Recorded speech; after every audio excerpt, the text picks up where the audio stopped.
The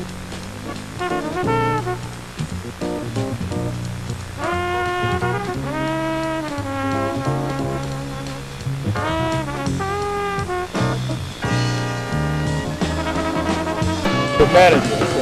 Yeah, I understand. He's always had that. Yeah. So you were Manual. What were the years? Well, I was here. My most important years were 57 and 58. That's when I began to grow and became a part of a great unit of guys. Who were some of the guys you remember that were on the track team? Oh, Kenny Harris, Alvin Williams, Cecil Green, Harold Willard, myself, Ernest Taylor, Ralph Waddy. Some great group of guys. Big guys, strong guys. What were some of the records that you held here at Manual? As a group, we held just about every sprint record here at Manual on the relays. As an individual, I held the 100, 200 record here at Manual. I also was a utility man, a shot put, broad jumped, and did what was necessary to win. In our days, we had a model, used to hang on that sign up there that said, "It can be done." You did. And we used to do it all the time. It was a team effort. What does this say? This symbolizes that team effort. This is the baton, which was used in 1957. It's the record time, the national record time. The 8-man mile relay. May 25th, 1957. This baton was used to set that world record, that national record that has never been legitimately broken since. And they'll never have 8 fellas that tremendous to average approximately 21.9, 21.8 apiece at one high school and come through under pressure in the Coliseum on the old dirt tracks. What was your position on the relay team? My position was third man. The first 2 men run in the lanes. The third man, he breaks for the curve. He breaks for the inside. My job was to secure the inside lane for Manual, so my handoff would be to the man in the inside lane, so we'd have the edge. Mine was the pushing and shoving and getting the job done aspect of it. What are some of the other things you remember about Manual at that time, back in the 50s? What kind of a school was it? You know, what was happening on campus? I remember Manual as a great school, a tremendous school, a school that built character, a school that had balance in academics and athletics, a school that would win at all odds, so long as it was honest. I remember a clean school. I remember a school that could take a very few people and make them look big. We won the state track meet, we won the city football championship, and we won it with guys who were well organized and intelligent. And most of them were black. And we were one of the most organized, intelligent, clean playing teams. And it was an honor for me to play on that team and be a part of the track team and be a part of the football team. It was also an honor for me to be the captain of both of those teams. Now, what happened when after you left Manual? Where did you go to college? After I left Manual, I spent a year at East LA Community College, where I was also national champ in the 100 and 220-yard dash. And after spending a year at East LA, I then went on to USC, where I became a part of another combination of major sprinters. And I was a part of the era at USC that had never lost a dual meet in 33 years. And while I was there, we still did not lose any dual meets. And that tradition, I'm proud to be a part of that tradition of the great Trojans. as I'm proud to be a part of the tradition of the great toilers, the Manual Arts toilers. What was your major at USC? My major at USC was business and minor in economics. My major at Manual was college prep and business. My family always had a business, and so I've always been very business oriented. So it was a natural for me to be in business. Track came as kind of a different.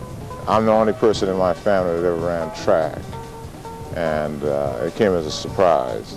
Football is in my family's gender almost. We are football players, but the track part is something that at my size, I'm a very large man, people could not believe that a man at my size could run as fast as I could and get out of the blocks as fast as I could. And I had something to prove, and I proved it.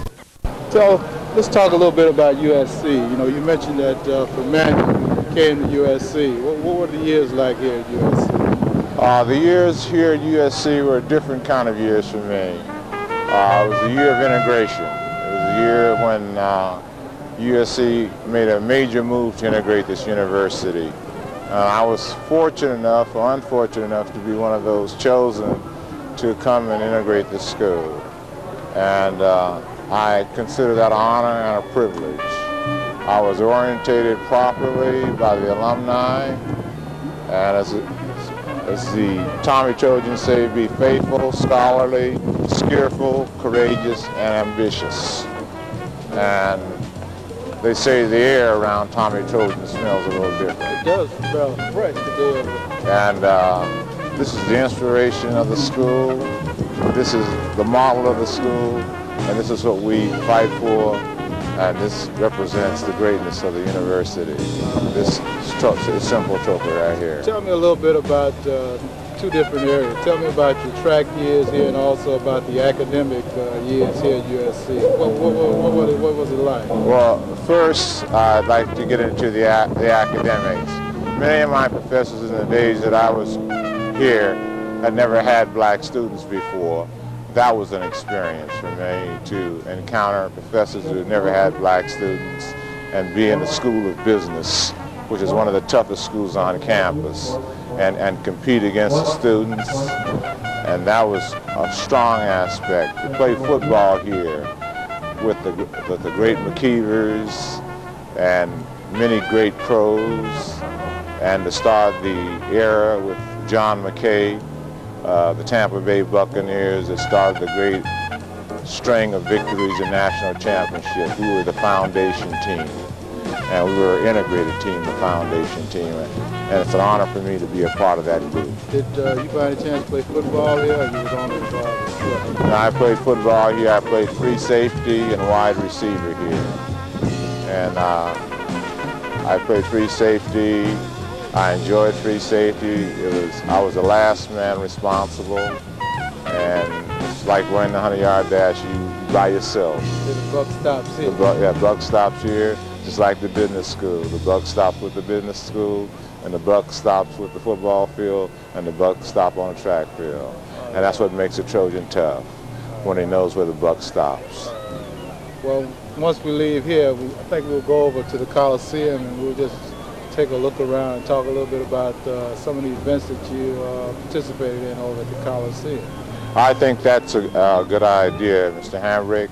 I also think that this group that was brought in during the late 50s helped establish an athletic tradition at this university that you should pan to show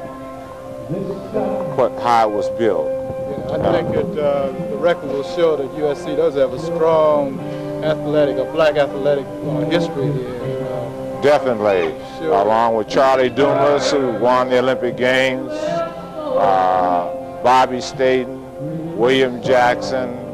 It was a wonderful nucleus of guys. White guys, black guys, all Mexican guys, all kind of guys, but we were a team. That's the same as at the Health Center, we were a team. Why don't we get on over to the Coliseum, because if music is starting here. Look like they're getting ready to get into the festivities. So we'll get on over to the Coliseum. Okay. All right. Thank you. All right.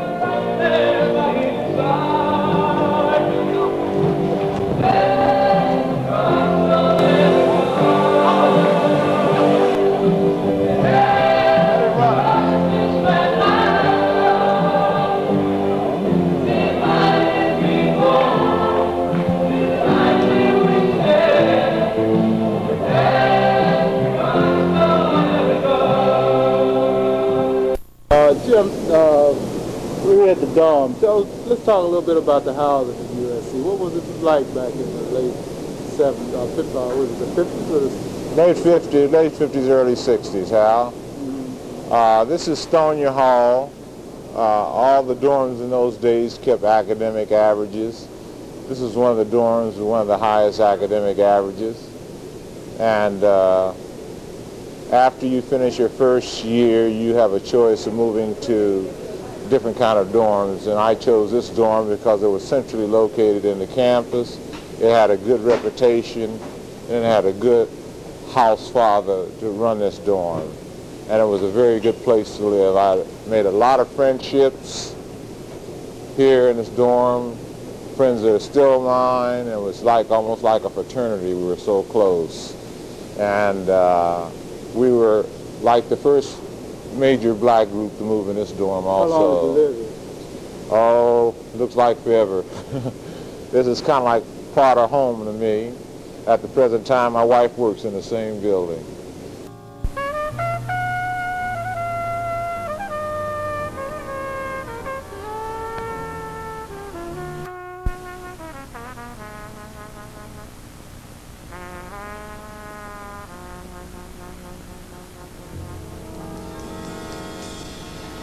Like Jim here when you ran at the Coliseum?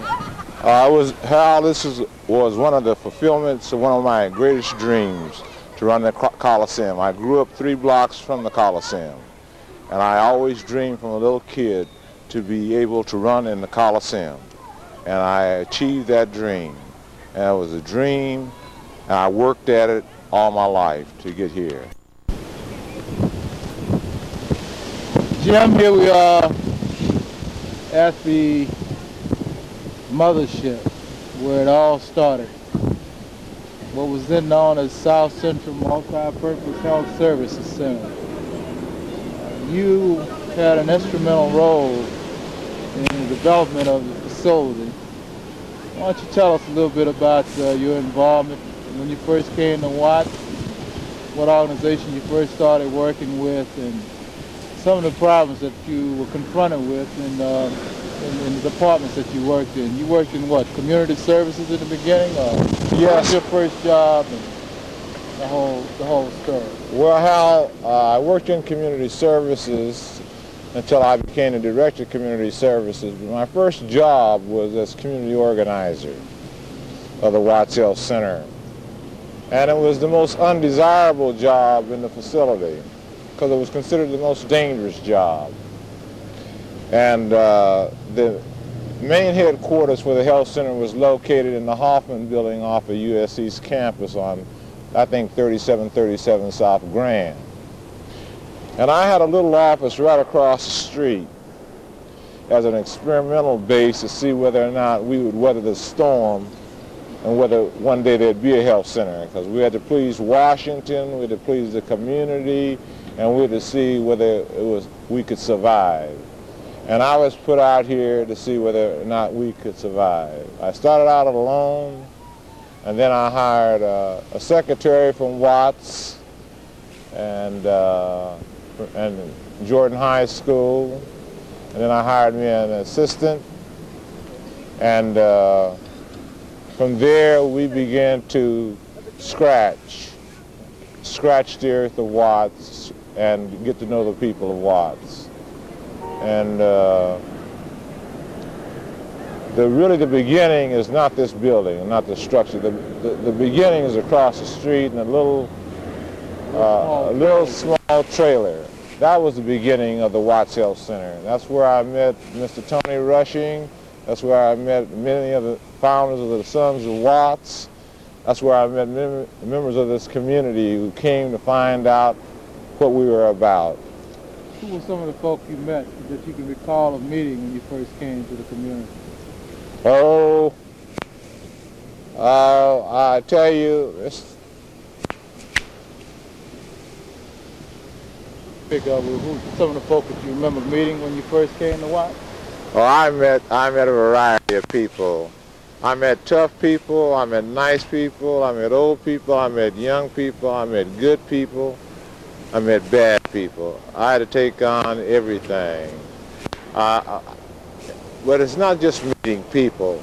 It was the responsibility of the promise. And from working that little bitty temporary office and promising people jobs to come in as workers and employees of the Watts Health Center was a lot of pressure. People had little hope, and I was bringing hope and bringing promises, and I was nothing more than a kid myself, and convincing them that one day this dream would come true.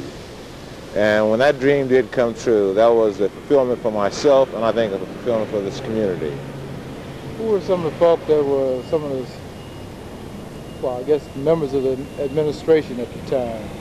Well, they had a very strong nuclear group of people here, and I think if not for that strong nuclear group of people, you would have no Watts Health Center. One of the, I'm not naming them in the order, but as they come to my mind is Dr. Tranquatta, Dr. Robert Tranquatta. Many people didn't understand him, and at times at my age I didn't understand him. But he was a brilliant man, and he had commitment in his own way. Dr. Elsie Georgie, one of the most brilliant and toughest women I've ever met in my life. She taught me a lot.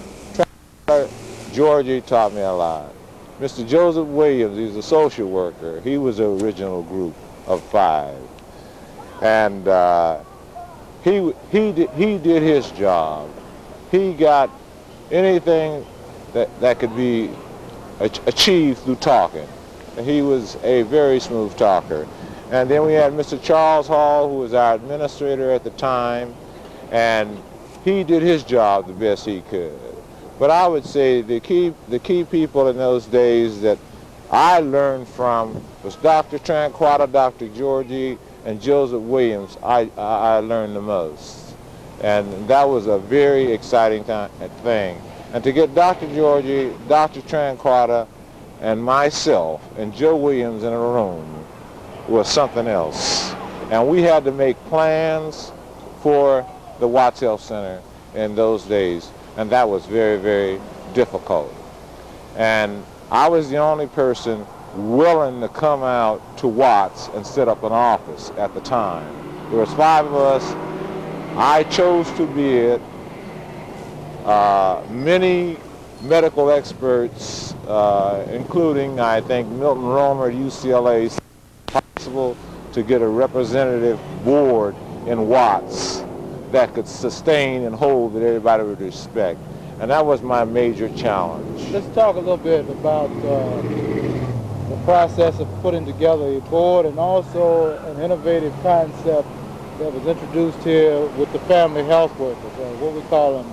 Was it called family health workers? Where you took members of the community and put them through a training process where they went out and like ombudsmen for the center, and I believe we call them family health agents. Agents, right. Family health agents.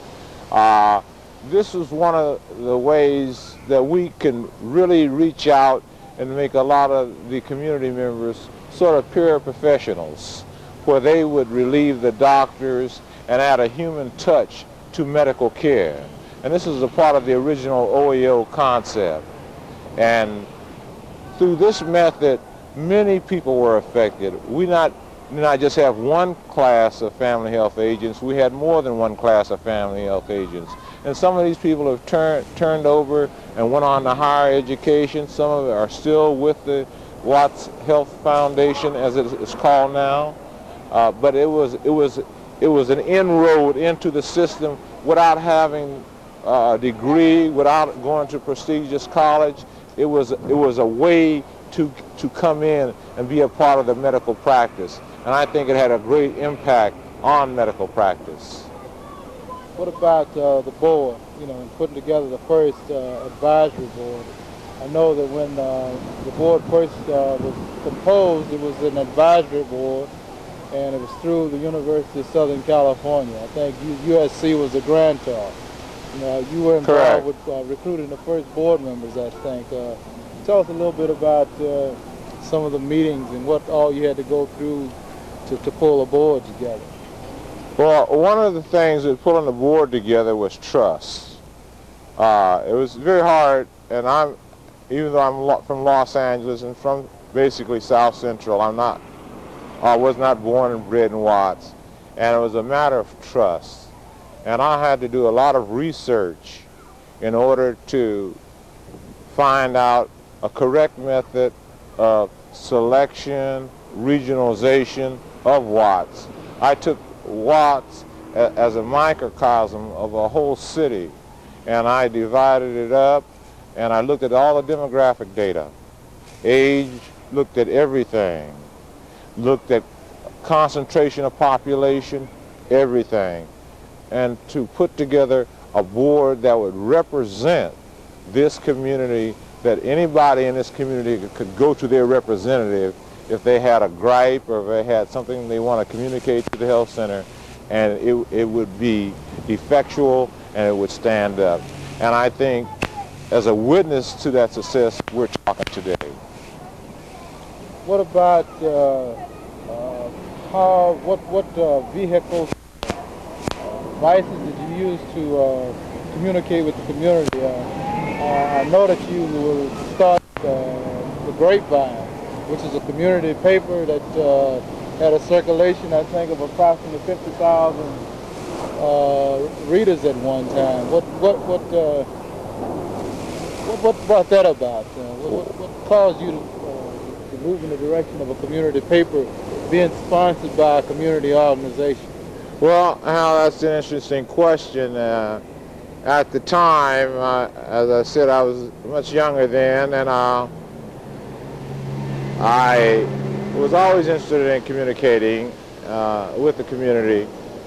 And Marvin Gaye had a record called "I Heard It Through the Grapevine," and that's where you got the name from? And that's where I got the name. And and this is Watts, and there's a lot of rumors go around in Watts. Some are true, some are not true. And I thought the Grapevine would be a appropriate name.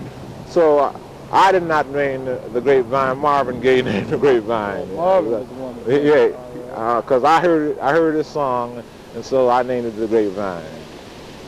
That was a very good document. I can remember reading some of the articles. Oh yes, and the first health fair too we had in Watts. Opal Gilliam, right, one of the health educators. Was she director of nursing?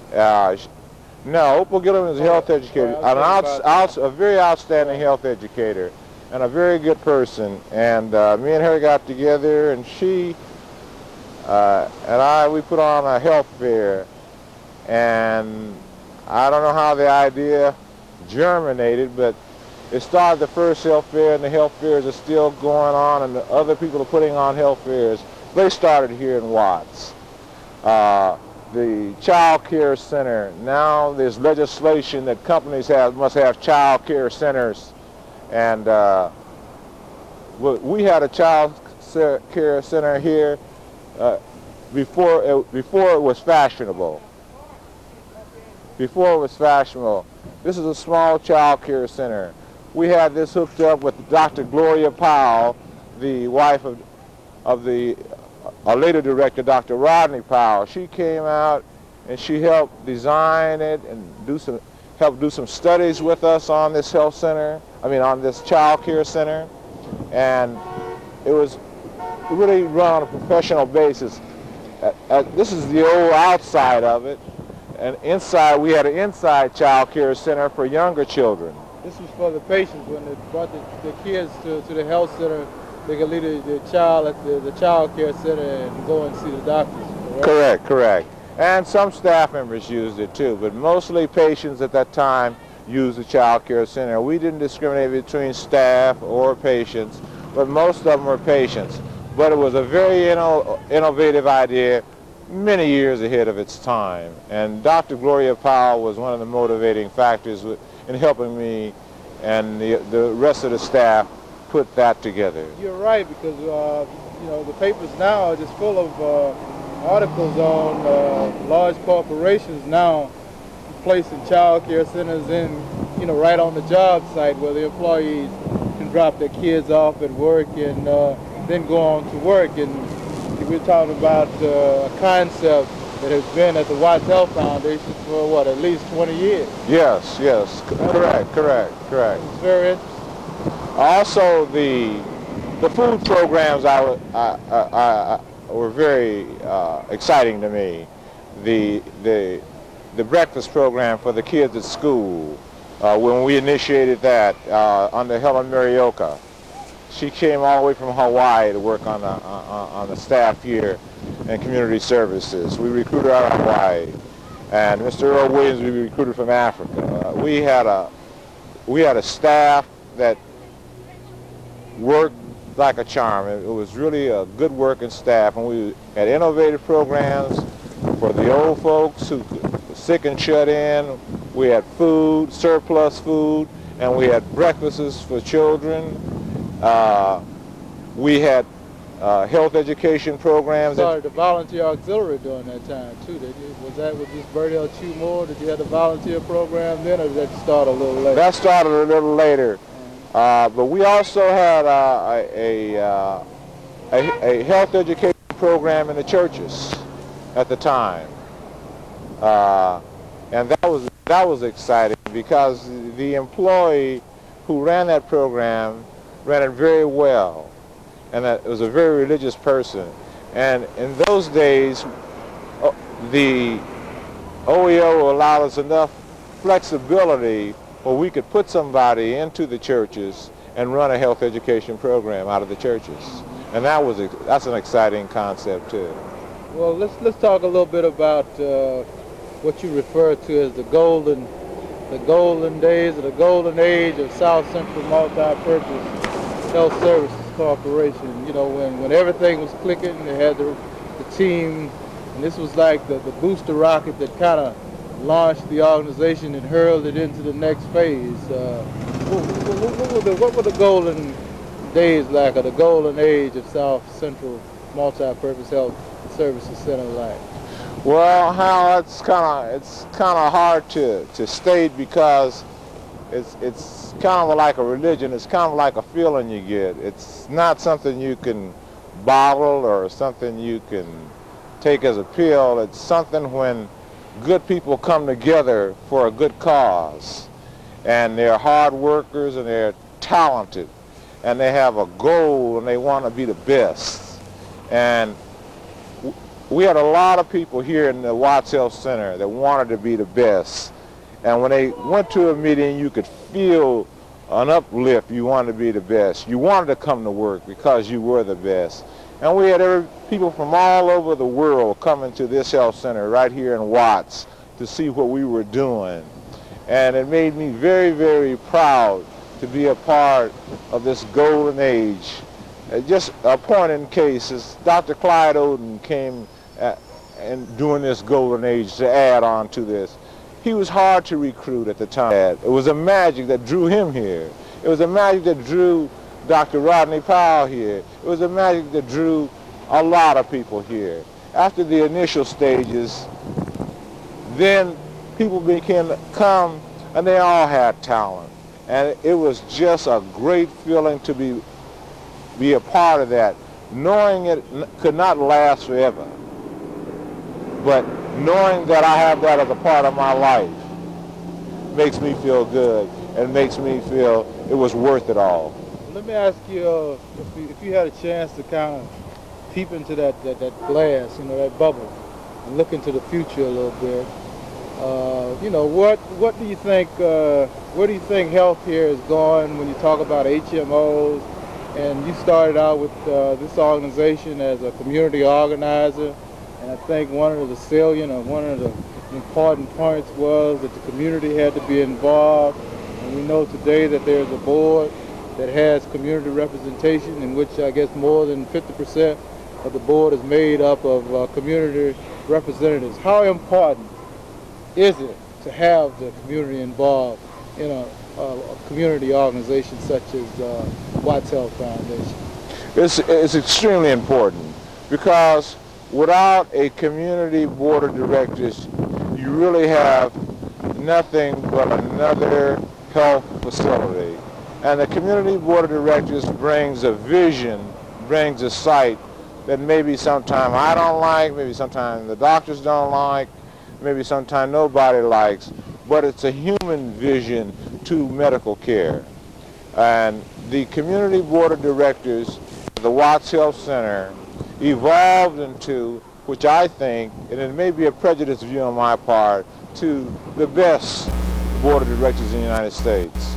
And I had an opportunity for the OEO to go around and look at all other health facilities and their boards. And the board here, with our frustrations from time to time, still was my ideal as one of the better boards in the country and one of the better boards in the nation. And I met a lot of people with character. They didn't have to be rich or they didn't have to be poor, but I met a lot of people with character that give me a whole lot. And I think the community board should continue to be a part of medical care, because if medicine goes backwards away from having community involvement, I think we lose a lot in medical care.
Jim, we're gonna go back over it all, and you know, when you do a session like this, you have a tendency to kind of miss some folk, and I figure that probably the best place to really kind of reflect would be right here in the Botanical Garden at the new Watts Health Center. There's some folk that you recall since we talked down at the old health center that you want to talk about their role in the development of the foundation. Well, I'll tell you how there's a number of people I'd like to talk to. I know we don't have the time to talk about everybody, but one person I feel it's extremely important to bring out, because it sort of toned for our dental program here, which is one of the finest in the nation for a health center. And we had a man with insight named Dr. Clifton O'Dummett. I think he's head of community medicine at USC now. And he was head of the dental unit here at the health center. And he brought in excellent dentists. Some are dead now. Some are very good friends of mine, like Dr. Daniels. Yeah, Lou Daniels. Lou Daniels. and he brought in local dentists like Dr. Moore, who I'd known before the health center, who would come out of private practice, and he had innovation.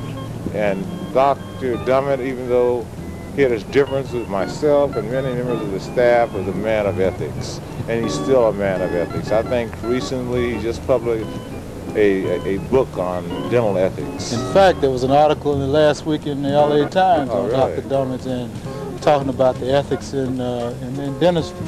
Yeah. So very, very interesting article. So you can't, to me, you can't look at a health center concept or a health concept without looking at the dental part of it too.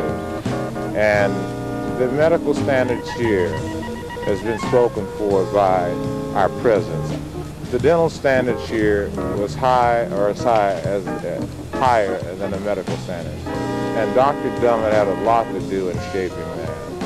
A man of principle, a man of ethics, and a hard-working man, and a man of color.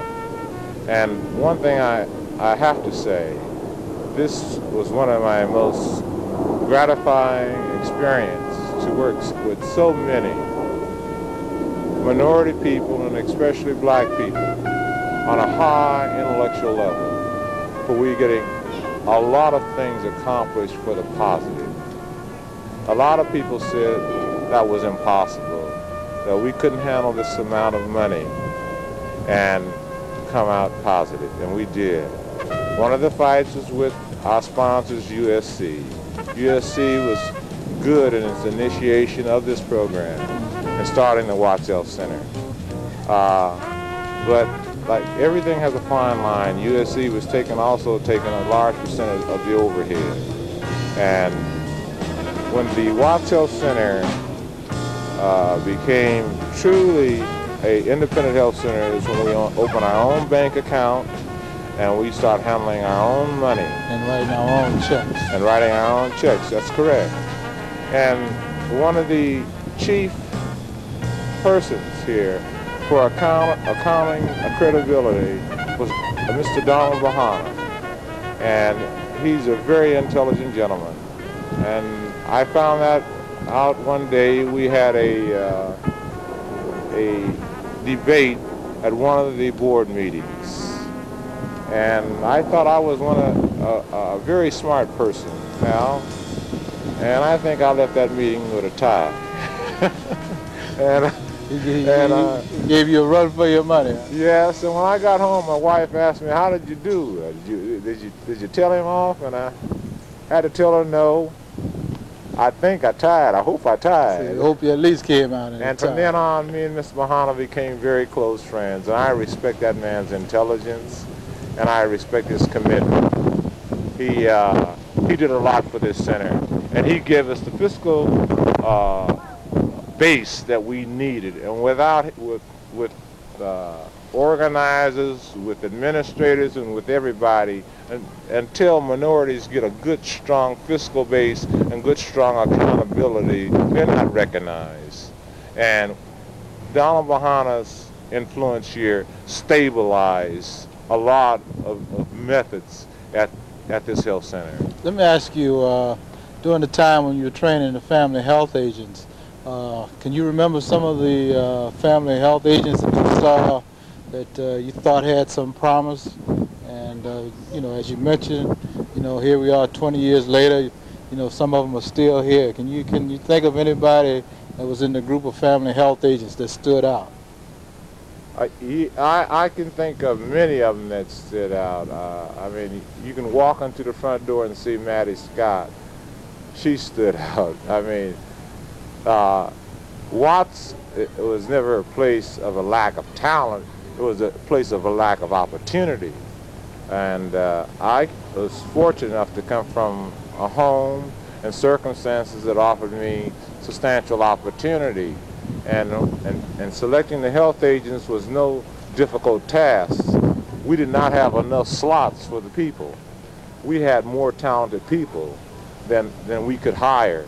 And that's one of the sadnesses in my heart, is that it was one of the times in my opportunity I had a chance to communicate with people who had not necessarily had a college education or been exposed to college, but I could bridge this gap, but I was limited in bridging this gap to the number of our grant or our contract.